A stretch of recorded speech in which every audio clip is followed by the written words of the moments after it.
Evangelho, eu convido você a abrir sua Bíblia em 1 João. Nós hoje começaremos, irmãos, pela graça de Deus, depois de terminarmos 2 Pedro, nós começaremos a exposição da primeira carta de João. Meus irmãos, uma coisa que eu quero que vocês tenham em mente é que tudo que a Bíblia diz gira em torno da verdade. E João, ao escrever as suas 3 epístolas, das quais nós vamos começar a meditar nelas, dentre elas, na primeira hoje, tudo que João fala, ele diz e que gira em torno da verdade. E a verdade é a palavra de Deus. E é sobre isso que nós vamos meditar nessa noite. 1 João, do verso 1 ao verso 4, nos diz assim: proclamamos a vocês aquele que existia desde o princípio, aquele que ouvimos e vimos com os nossos próprios olhos e tocamos com as nossas próprias mãos. Ele é a palavra da vida. Aquele que é a vida nos foi revelado e nós o vimos. Agora testemunhamos e lhes proclamamos que ele é a vida eterna. Ele estava com o Pai e nos foi revelado. Anunciamos-lhes aquilo que nós mesmos vimos e ouvimos, para que tenham comunhão conosco. E nossa comunhão é com o Pai e com o seu Filho, Jesus Cristo. Escrevemos essas coisas para que vocês participem plenamente de nossa alegria. Oremos mais uma vez, meus irmãos. Senhor nosso Deus, Pai Todo-Poderoso, eis aqui a Tua palavra, Senhor. E todas as vezes em que a Sua palavra ela é proclamada de forma fiel, é o Senhor quem está falando à Tua igreja. Deus, nesse momento, o que eu te peço, ó Senhor, é que o Senhor cresça e eu diminua, que eu seja apenas um instrumento, Senhor, para a proclamação do Teu santo e precioso Evangelho para a Tua igreja aqui nessa noite. Assim nós oramos, Pai, pedindo que o poder do Teu Espírito possa nos dar conhecimento, discernimento e orientação para ouvirmos e entendermos a Sua gloriosa palavra. Assim nós oramos, no nome santo de Jesus. Amém.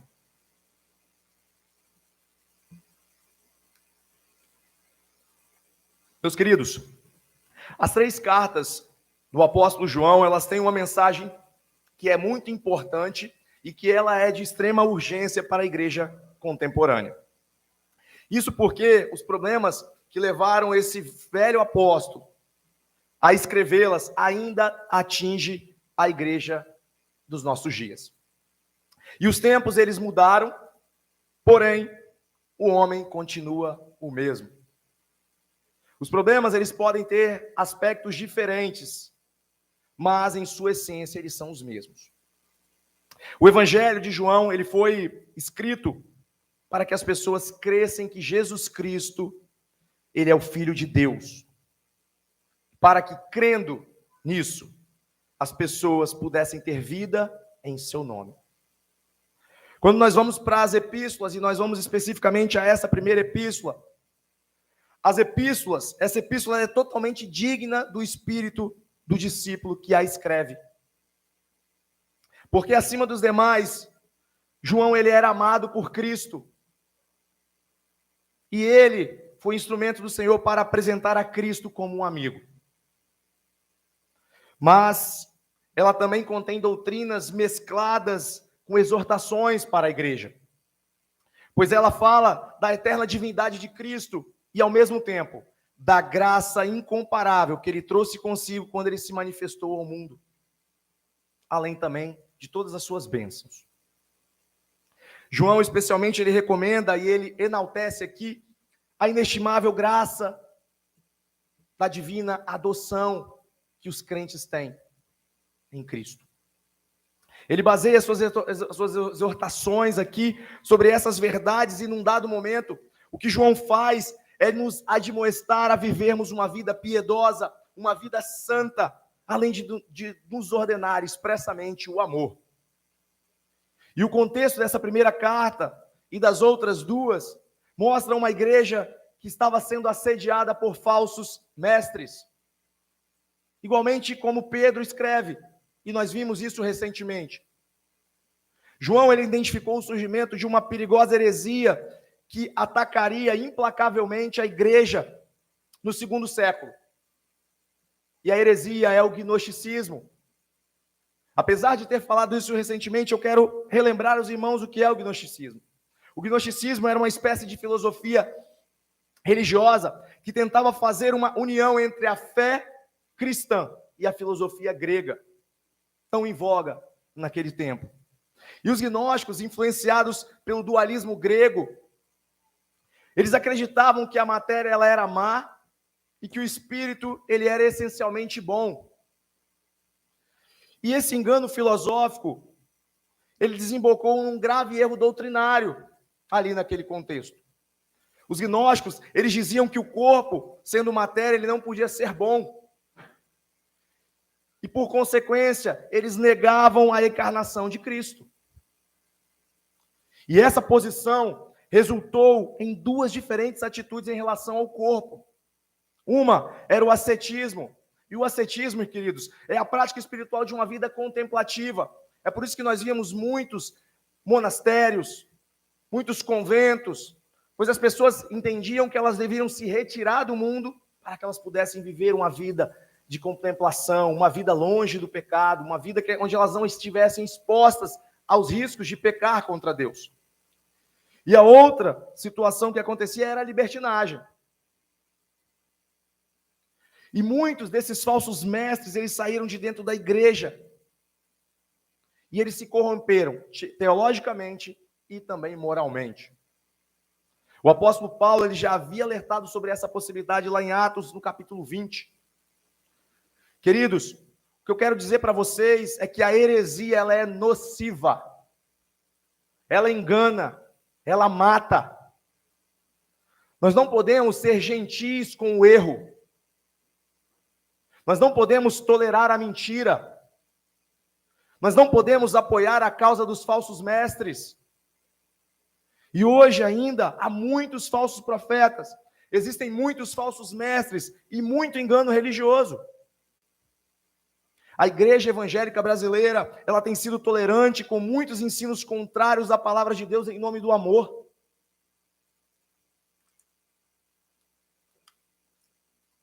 E eu estou dizendo isso porque novidades estranhas às escrituras, elas têm encontrado respaldo e apoio nas igrejas evangélicas. E nós precisamos nos prevenir. Nós precisamos nos firmar na verdade para vivermos de modo digno de Deus. A verdade, ela é inegociável. Os absolutos de Deus, eles não podem ser relativizados, como nós temos visto, à torto e à direita. Nós precisamos de uma nova reforma. Nós precisamos de um reavivamento nos púlpitos das igrejas e também no banco das igrejas. Porque os tempos, eles mudaram, mas o homem, ele continua sendo os mesmos. E as heresias que elas atacaram a igreja no passado, elas hoje mudaram de roupa, começaram a utilizar outros cosméticos, mas a sua essência, ela é a mesma. Assim como os falsos mestres, eles saíram de dentro da igreja, hoje há muitos falsos mestres que estão pervertendo o evangelho dentro das próprias igrejas. A igreja evangélica brasileira, ela é um canteiro fértil, onde tem nascido, tem florescido todo tipo de novidade estranha à palavra de Deus. Culto judaico, pastorado feminino, ressurgimentos de apóstolos, terapia do amor, onde pessoas prometem dentro da igreja trazer o amor em 7 dias, sal grosso para espantar mal-olhado, quebra de maldições hereditárias, todo tipo de aberração contrária à palavra de Deus, nós temos visto à torta e à direita nas igrejas que estão ao nosso redor. Nós precisamos estar alertas e prevenidos quanto a isso. Nós precisamos nos firmar na verdade e saber que todos aqueles que não trazem a doutrina de Cristo, eles são movidos pelo espírito do anticristo. Dentre tantos os perigos que atacam a igreja contemporânea, nós podemos ressaltar 3, meus queridos. O liberalismo, o misticismo e o pragmatismo. O liberalismo teológico matou as igrejas na Europa. Nós temos uma Europa pós-cristã. Os Estados Unidos caminham do mesmo modo. Nós, se continuarmos no ritmo, se não houver uma intervenção divina, estaremos rumo a esse mesmo abismo.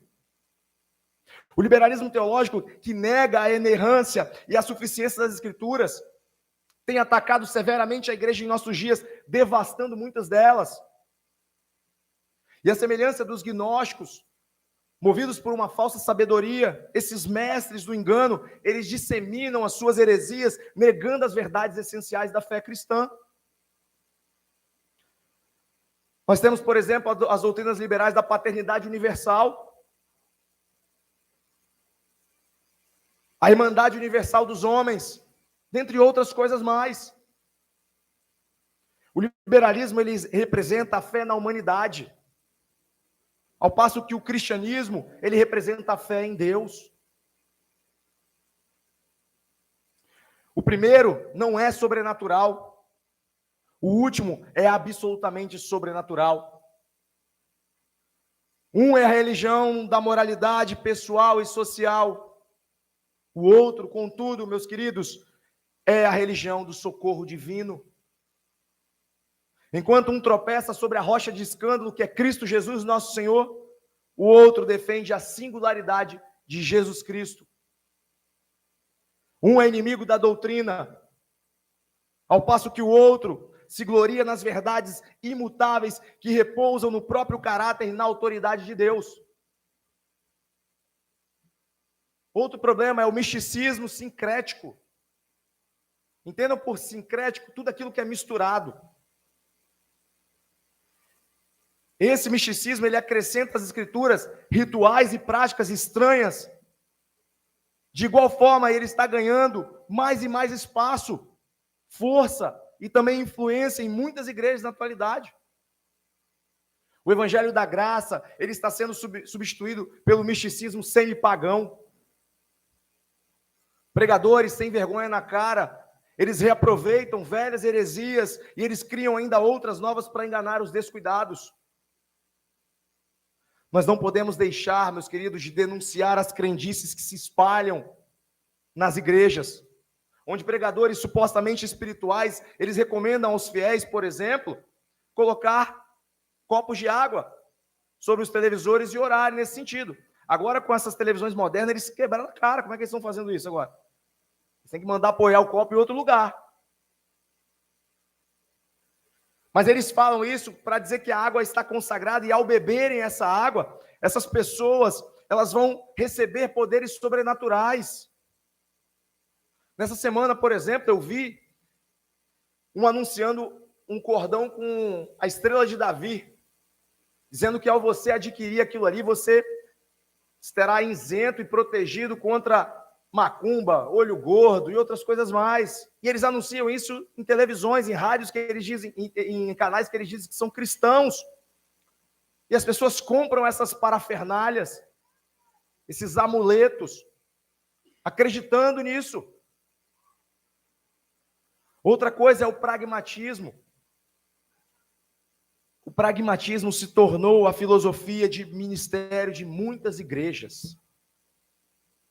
O pragmatismo, ele tem suas origens no darwinismo e no humanismo secular.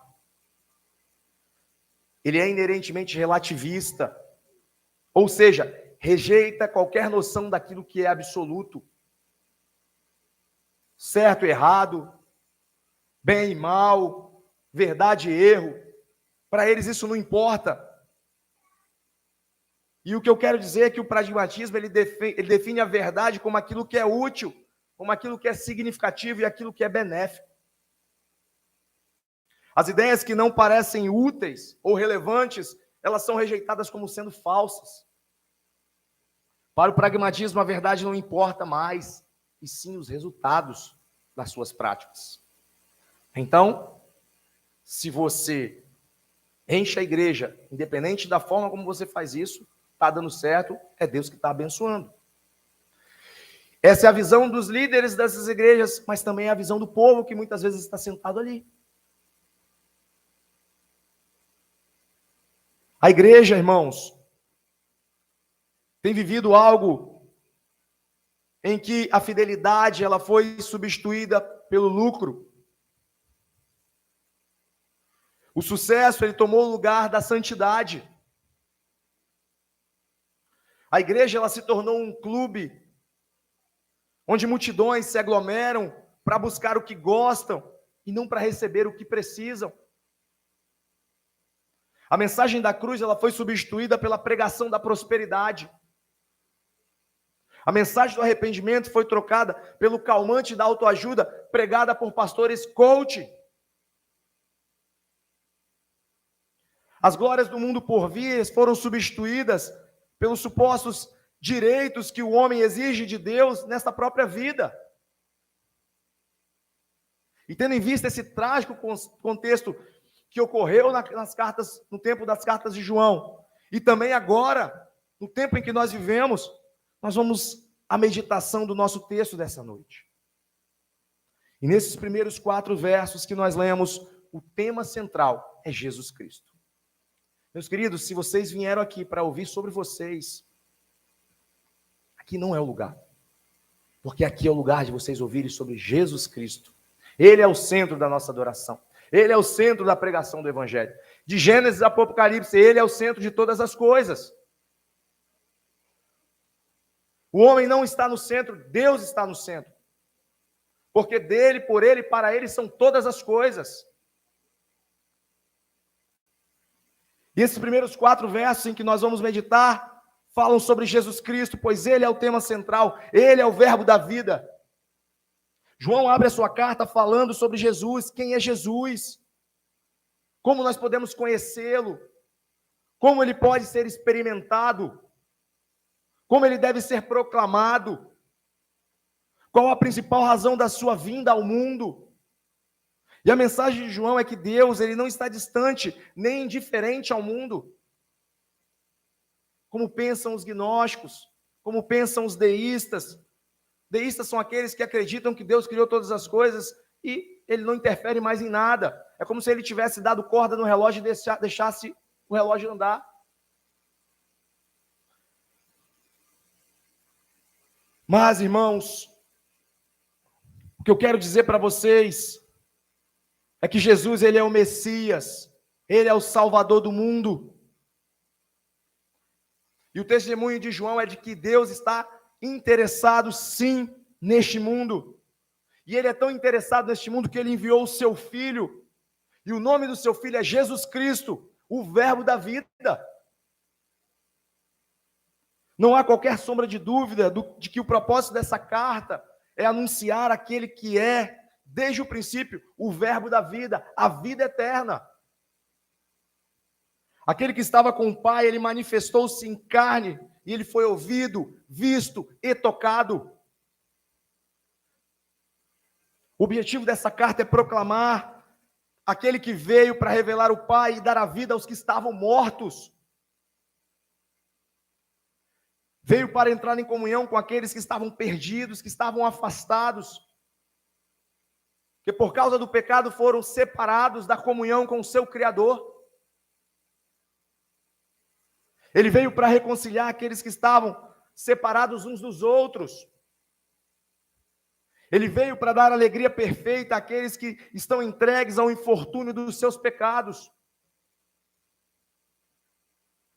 E aí nós vamos ao verso 1.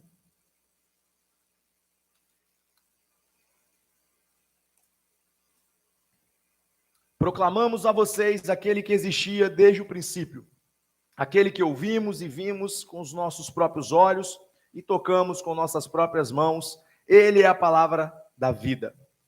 O que era desde o princípio. Eu quero segmentar esse verso com vocês. Essa passagem, meus queridos, ela é uma passagem abrupta, ela é uma passagem complexa. Não é fácil o entendimento dela. Eu vou tentar arranjar melhor as palavras aqui para os irmãos. O que João está querendo dizer é o seguinte: o que nós anunciamos a vocês com respeito a essa palavra da vida, que existiu desde o princípio, e nos foi publicamente demonstrada que a vida se manifestou nele. E essas palavras, o que era desde o princípio, se refere à divindade de Cristo. Porque Deus manifestado na carne, ele não era desde o princípio. Mas aquele que era a vida eterna e a eterna palavra de Deus se manifestou como homem na plenitude dos tempos.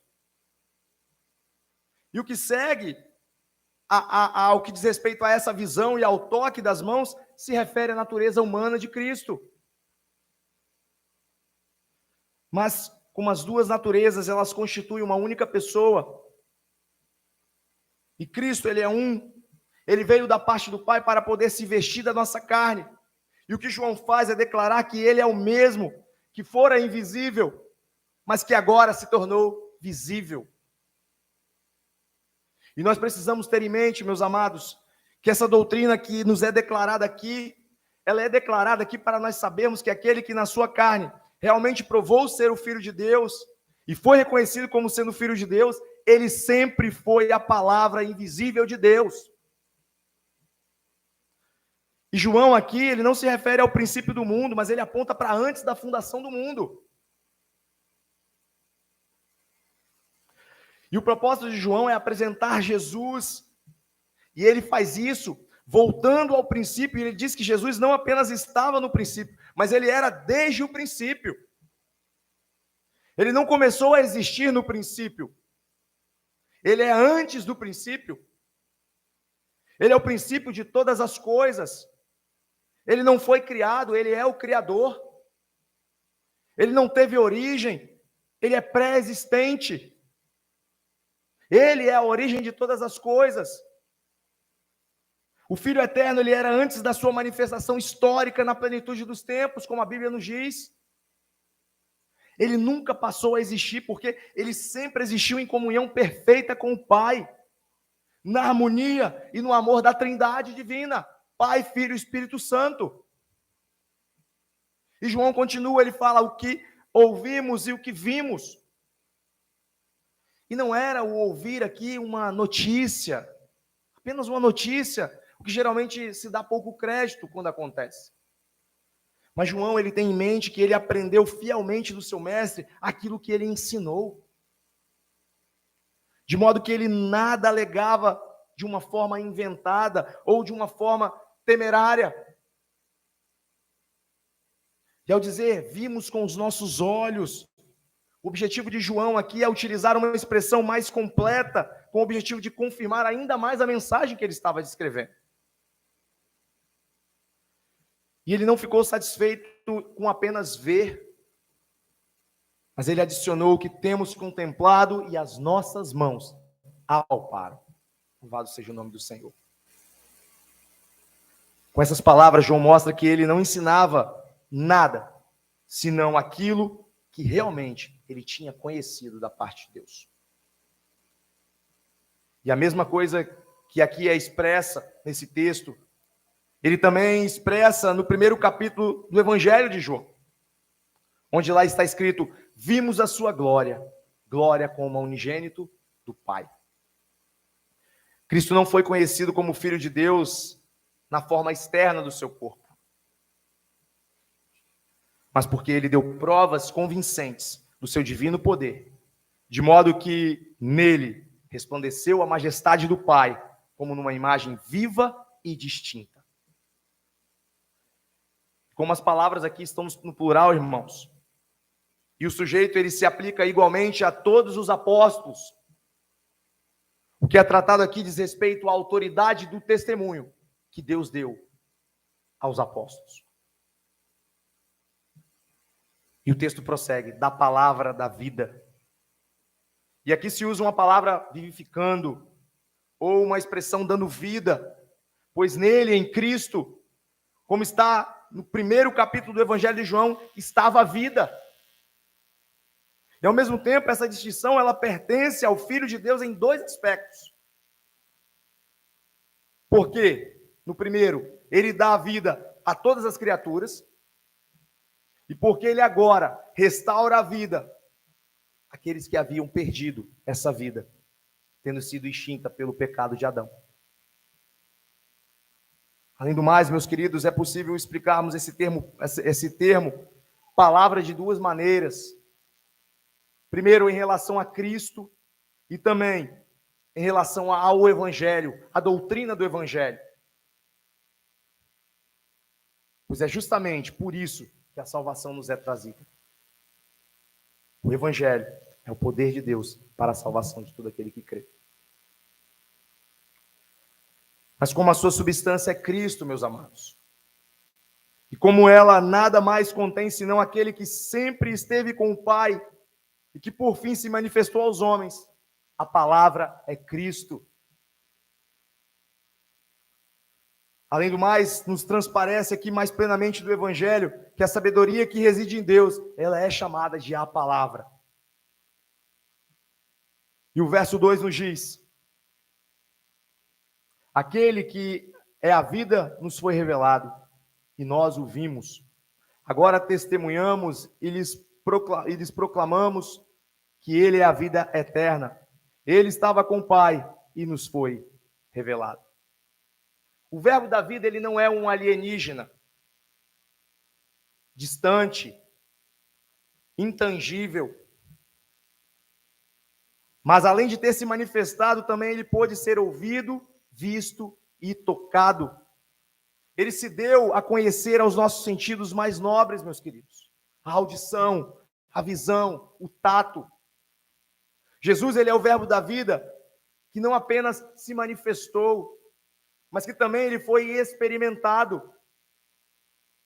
E vimos a sua glória, glória como do unigênito do Pai, João 1,14.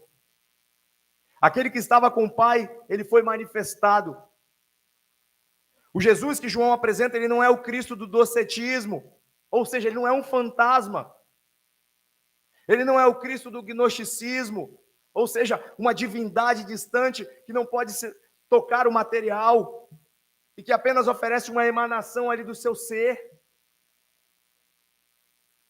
O verbo da vida é Deus que se fez carne.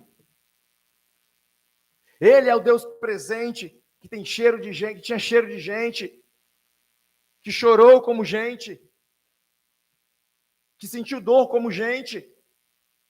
Ele é o verbo que veio morrer por nós. Jesus não é uma mera palavra falada. Ele é a palavra da vida. Ele é a palavra eterna do eterno Deus vivo.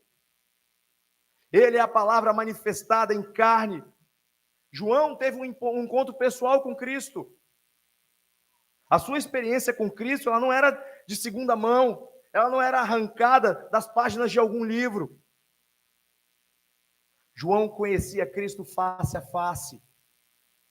Ele sabia que Jesus, ele era real e não um fantasma ou algum tipo de visão, mas o Deus encarnado. Ele andou com Cristo, ele viu Cristo, ele ouviu Cristo, ele tocou Cristo e ele reclinou a sua cabeça no peito de Cristo. E ser cristão não é conhecer apenas de ouvir falar, mas ter uma experiência real e pessoal com Cristo. O verbo da vida, aquele que estava com o Pai, a vida manifestada, que é Jesus, ele é a essência e o conteúdo da própria vida eterna. Conhecer a Cristo é ter vida eterna. Isso começa aqui e agora para nós, se somos regenerados. A vida eterna não é apenas uma quantidade interminável de tempo no céu. Ela é um relacionamento estreito com Cristo, a partir de agora e para todo sempre. João escreveu o seu evangelho para dizer às pessoas como receber a vida eterna. E ele escreveu essa carta para dar garantia de que os crentes em Cristo, eles têm a vida eterna. Em 6 ocasiões ao longo dessa carta, João ele usa a expressão nascido de Deus. E o próprio Jesus ele já havia ensinado essa verdade em João 3,3. Se alguém não nascer de novo, não pode ver o reino de Deus. Queridos, quem não é filho de Deus é filho da ira, como está em Efésios capítulo 2, verso 3. E ele pode se tornar filho do diabo. Um filho do diabo ele é um falso cristão que ele age como se fosse salvo, sem nunca ter nascido de novo.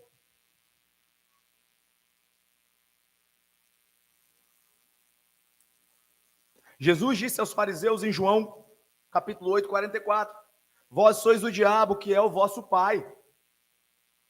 Os fariseus, eles eram indivíduos extremamente religiosos. E aqui, meus queridos, eu quero aproveitar para fazer uma advertência para aqueles em nosso meio que se dizem cristãos. Mas isso é apenas da boca para fora. Apenas de aparência. Um cristão falso, ele é igual a uma cédula de dinheiro falsificada. Vocês sabiam disso? Suponha que uma pessoa ela tem uma cédula falsa. Mas ela não sabe disso. Eu, por exemplo, se eu pegar uma cédula falsa, eu não conheço. E ela usa essa cédula falsa ali que ela tem para pagar a farmácia, por exemplo. O dono da farmácia, ele pega esse dinheiro, essa cédula, e usa para pagar o seu fornecedor de medicamentos. E o fornecedor coloca essa cédula, entre outras cédulas verdadeiras, e leva essas cédulas para o banco, para depositar na sua conta, por exemplo. E aí, o caixa do banco, ao pegar aquelas cédulas, ele vai dizer assim, sinto muito, senhor, mas essa cédula aqui, ela é falsa. A cédula falsa, ela pode chegar ali na mão do caixa do banco, ela até pode, meus queridos, ter ajudado muita gente enquanto ela passava de mão em mão. Mas quando ela chegou ali no banco, ela foi descoberta e ela foi tirada de circulação. E o mesmo acontece com o falso cristão. Ele pode fazer muitas coisas boas ao longo da vida, mas no dia do julgamento final, ele será rejeitado. Jesus disse em Mateus 7, 22 e 23, muitos naquele dia hão de dizer-me, Senhor, Senhor, porventura não temos nós profetizado em teu nome, e em teu nome não expelimos demônios, e em teu nome não fizemos muitos milagres? Então lhes direi explicitamente, nunca vos conheci, apartai-vos de mim, os que praticais a iniquidade. Cuidado com o cristão que você disse que é. Cuidado para que isso não seja só de aparência. Cuidado no fato de você não ter relacionamento com Cristo. E o verso 3 continua. O que vimos e ouvimos vos declaramos para que também tenhais comunhão conosco. E verdadeiramente nossa comunhão é com o Pai e com o seu Filho, Jesus Cristo. Meus queridos, quando nós experimentamos essa vida que é real, a vida de Cristo, a vida eterna, então nós temos uma grande alegria em partilhar essa vida com outras pessoas. Por meio da encarnação de Cristo, João ele obteve comunhão com o Pai e com o seu Filho Jesus Cristo. E a última parte desse versículo 3 aqui que nós lemos, ele diz o seguinte, nossa comunhão é com o Pai e com o seu Filho Jesus Cristo. E aqui a expressão é a palavra grega koinonia, que quer dizer comunhão, companheirismo. E é uma experiência pessoal de compartilhar algo significativo comum com outros. É o prazer de estar em um grupo quando se vê, olho no olho, o que realmente importa. E o que deve importar na comunhão cristã é Jesus Cristo. Eu não posso vir aqui porque a igreja é bonita, porque os irmãos se vestem bem, porque o pastor tem uma boa eloquência ao falar, porque o pessoal ele é tão bonzinho. Não. O motivo central da comunhão do crente é Jesus Cristo. Ele é a palavra. Ele deve ser o centro. Queridos, é ter valores semelhantes e responder com o mesmo tipo de afetos ao que realmente conta. E para nós deve contar Jesus Cristo. E é o que torna, meus queridos, o meu trabalho aqui com muitos irmãos prazeroso, servindo a igreja de Cristo. Meus queridos, eu tenho certeza que tem pessoas aqui nessa igreja que elas estão, lógico, elas gostam sim da minha pessoa, mas se um dia eu me desviar do evangelho, essas pessoas não terão mais comunhão comigo, e louvado seja o Senhor por isso, porque é isso que a palavra de Deus diz. Eles não estão aqui porque eles me viram me batizar nessa igreja, Eles não estão comigo porque eu sou gente boa, porque eu jogo futebol com eles, porque... Não. E eu digo isso em relação ao pastor Daniel da mesma forma. Se um dia o pastor Daniel perverter o evangelho, eu posso até continuar conversando com ele, mas ele não será mais meu irmão em Cristo. Nossa comunhão estará... Porque Cristo não será mais o nosso objetivo principal. Não será o centro daquilo que deve ser a comunhão cristã. A comunhão cristã. Porque é isso que a palavra diz. Meus queridos, é o que dá raízes, isso é o que dá raízes, fibras e frutos, por exemplo, a um casamento cristão.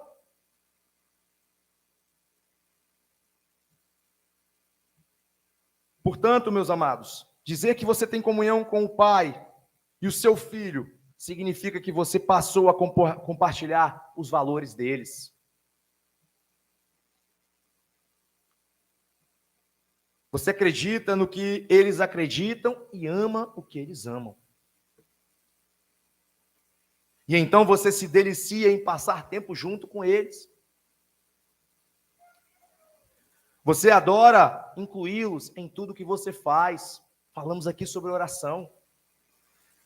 Orai sem cessar. Apresentai tudo diante de Deus. Tudo. Você adora, você aprecia a ideia de passar uma eternidade conhecendo-os melhor. Por isso o nosso pedido é: Senhor, grava a eternidade nos nossos olhos.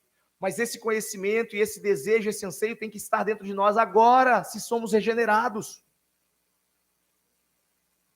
E essa comunhão, ela ocorre por meio da palavra, da oração. Porque na prática, isso significa que, repetidamente, nós evocamos em nossas mentes porções memorizadas da palavra de Deus. E quando o Senhor ele fala uma palavra de advertência, quando o Senhor nos dá uma promessa, uma orientação, nós oramos por sua ajuda para responder como nós devemos. E então nós confiamos nele enquanto caminhamos com ele na luz. Ele se aproxima de nós em sua palavra, e nós nos aproximamos dele em oração. E no poder dessa comunhão nós fazemos a vontade dele. É a maneira mais maravilhosa de nós vivermos as nossas vidas cristãs, meus queridos. E nós devemos buscar isso. E essa comunhão é através de Jesus Cristo, nosso Senhor. João sabe que deve o dom desta comunhão a Jesus Cristo. E nós também devemos saber. Cristo, ele veio e ele se fez amigo dos cobradores de impostos e pecadores. Ele ofereceu sua comunhão a qualquer um que estivesse disposto a mudar os seus valores e ver as coisas por meio dos olhos dele. Nós não podemos ter comunhão com Jesus e não confiarmos no seu julgamento. Mas se você confia em Jesus, você tem comunhão não apenas com ele, mas também com Deus Pai. E João diz no capítulo 2, verso 23, ninguém que nega o Filho não tem o Pai. Quem confessa o Filho também tem o Pai. Se nós negarmos o Filho, nós não temos o Pai. Mas quem confessa o Filho também tem o Pai. E a comunhão com Deus, ela vem somente por meio de Jesus Cristo, seu Filho. Portanto, toda vez que alguém ele dá o testemunho da verdade de Jesus Cristo, quem ele era, o que ele fez, o que ele valoriza, existe a oportunidade para quem ouve o testemunho parar de se rebelar contra a vontade de Cristo, aceitar os seus valores e começar a ter comunhão com o Pai e com o seu Filho Jesus. Portanto, João ele faz da proclamação de Cristo a base de sua comunhão com outros crentes.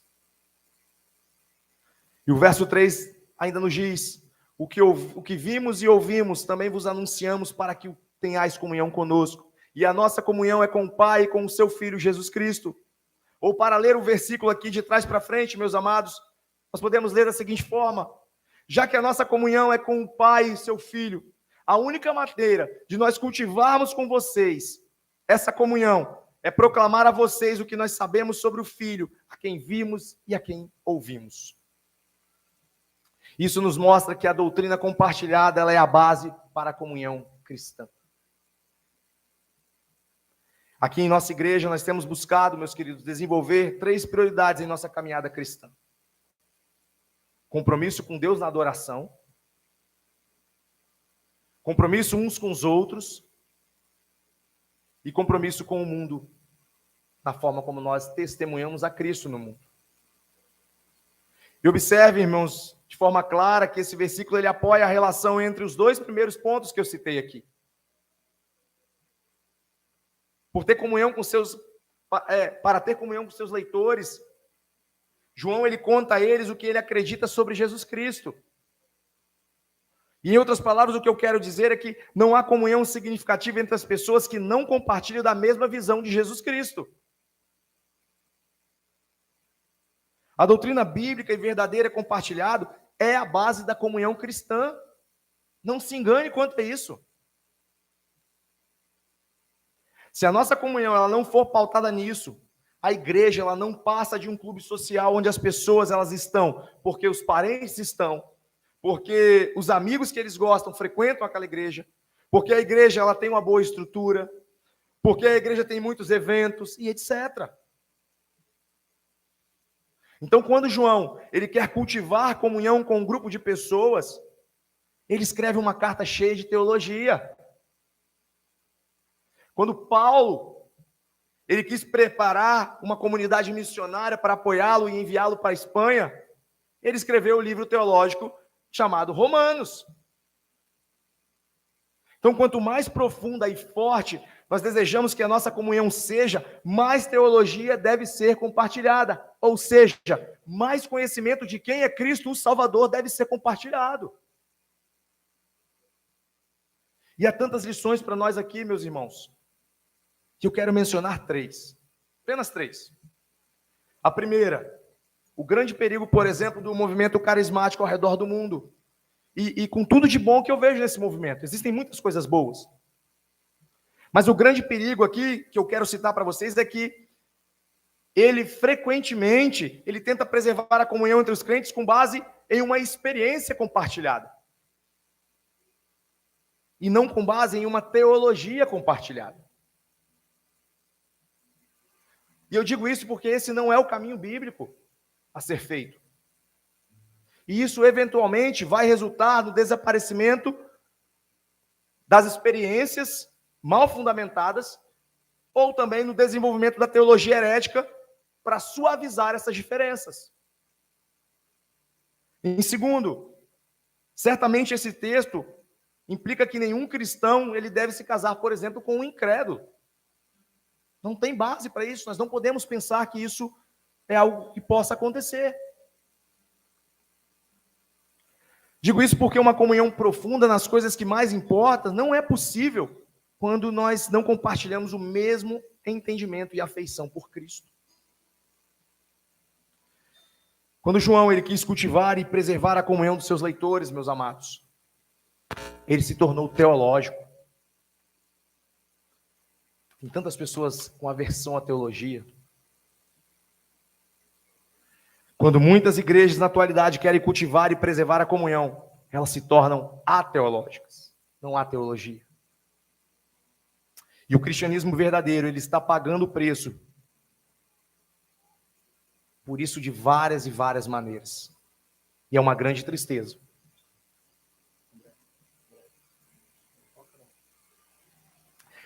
Se Deus quiser, meus queridos, nós aqui, na Igreja Batista Reformada, em Colina de Laranjeiras, nós teremos sempre uma postura diferente da maioria das igrejas da atualidade.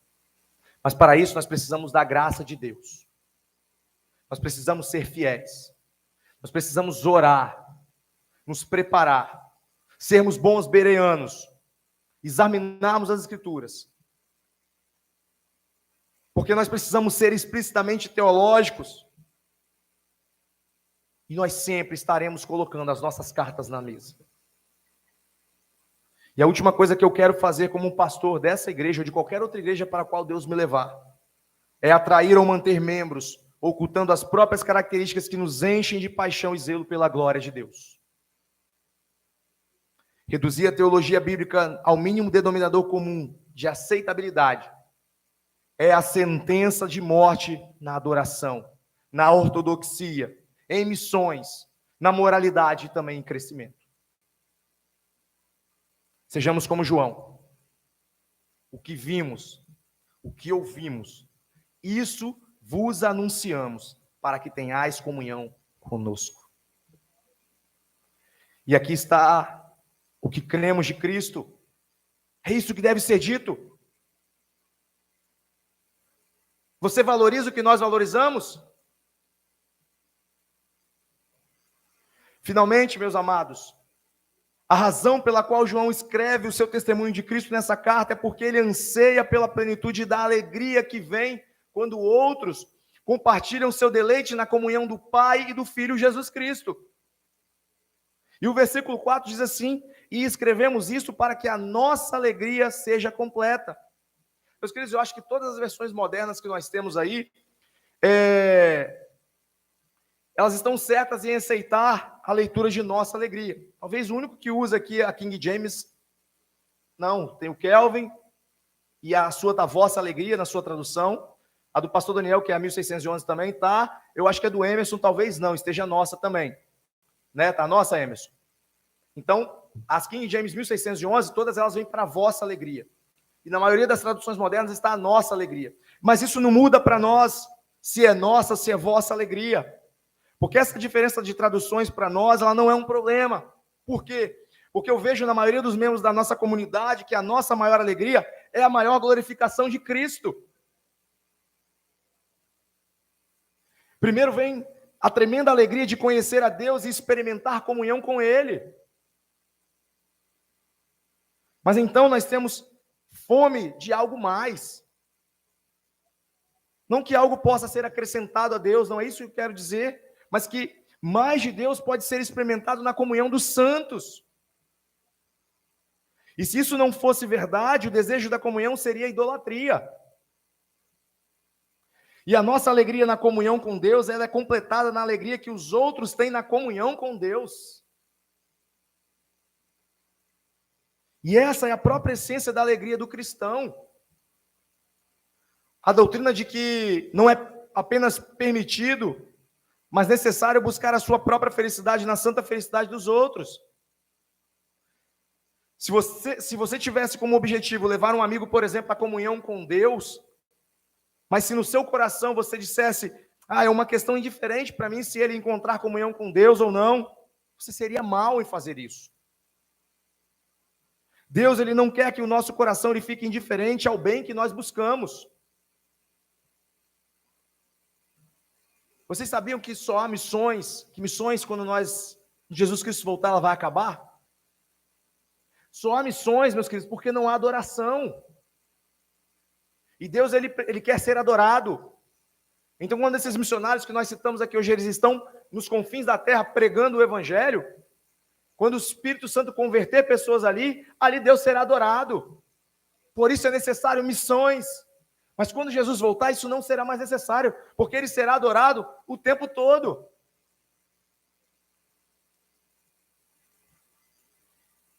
Deus, ele quer que nós nos deleitemos nisso, meus queridos. Ele quer que nós busquemos a nossa alegria, assim como João fez.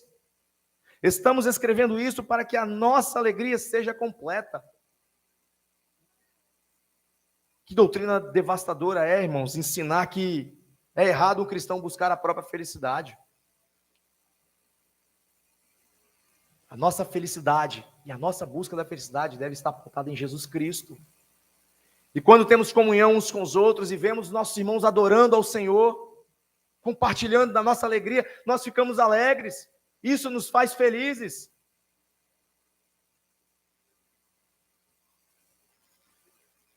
Queridos, a comunhão com o Senhor e a comunhão com os irmãos constitui a base do nosso gozo mais elevado.